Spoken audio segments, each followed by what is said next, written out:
Hi guys, in this video I am going to show you TP-Link Deco x50 versus Deco x55. Which one is better for you?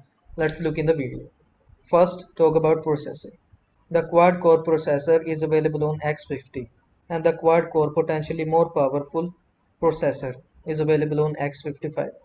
Memory 512 MB is available on X50 and 1 GB or more is available on X55. Wi-Fi standards Wi-Fi 6 802.11ax is available on all two devices. Maximum speed up to 3000 Mbps. AX 6000 is available on all two devices. OFDMA yes available on all two devices. MUMMO available on all two devices. Beamforming available on all two devices. Guest network available on all two devices. TP-Link mesh technology yes available on all two devices. One mesh compatible. Yes, all these are compatible. Home Shield security. Yes, the feature is available on all two devices.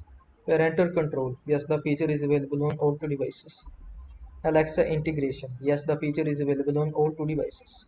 So I hope this video was helpful to you. Make sure to like this video and subscribe to my channel for more this type of content. Thanks for watching.